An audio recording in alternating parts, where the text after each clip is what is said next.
नमस्कार, TV9 मराठीमध्ये आपल्या सगळ्यांचं स्वागत। मी निखिला। महत्त्वाची बातमी, बदलापुरातील आंदोलन राजकीयदृष्ट्या प्रेरित होतं असं मुख्यमंत्री एकनाथ शिंदेंनी म्हटलंय। आंदोलक लाडकी बहीण योजनेचे बोर्ड घेऊन कसे आले असा सवाल शिंदेंनी केलाय। सरकारला बदनाम करण्यासाठी हे आंदोलन असल्याचं मुख्यमंत्री एकनाथ शिंदे यांनी म्हटलं आहे। पीडितेच्या गर्भवती आईला 11 तास बसवलं, त्याची लाज वाटली पाहिजे। विरोधी पक्षनेते विजय वडेट्टीवारांनी मुख्यमंत्री शिंदेंवर टीका केली आहे।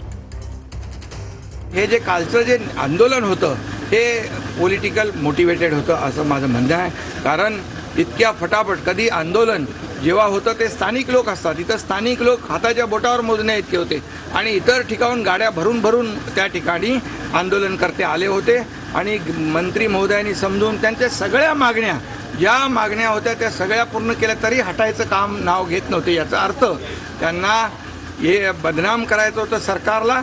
देशामधील सर्वात महाराष्ट्राची इज्जत इब्रत घालवणारी घटना महाराष्ट्रात घडली आणि हे सर्व त्याला जबाबदार आहे महाविनाशी सरकार। हे या पापाची प्रायश्चित्त घेऊन यांनी गृहमंत्री मुख्यमंत्र्यांनी त्यांच्या जिल्ह्यात घटना झाल्यामुळे राजीनामा द्यायला पाहिजेत आणि याचं प्रायश्चित्त घ्यायला पाहिजेत। राजकारण करायला खूप जागा आहे, त्याच्यामध्ये खूप इश्यूज आहेत, तिथे राजकारण केलं पाहिजे। या छोट्या बच्चूची दुर्दैवी जी घटना घडली त्याचं राजकारण करणं खरं म्हणजे ज्यांनी केलंय त्यांना लाज वाटली पाहिजे, शर्म वाटली पाहिजे। हे जे आले होते ते लेक लाडकी मुख्यमंत्री माझी लाडकी बहीण योजनाचे बोर्ड घेऊन आले होते, असे काय कुठे आंदोलन असतात का? महिलावरील अत्याचारांच्या संदर्भात जसे काही खिशातले पैसे दिलेत यांच्या खात्यामधून अशा आविर्भावामध्ये लाडकी बहीण वापरत आहेत, लाडकी बहीण म्हणून सांगतायत, म्हणजे यांनी कमाईचे पैसे दिलेत।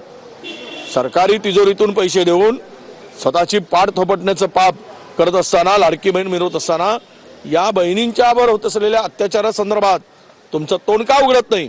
जी बदलापूरची घटना झाली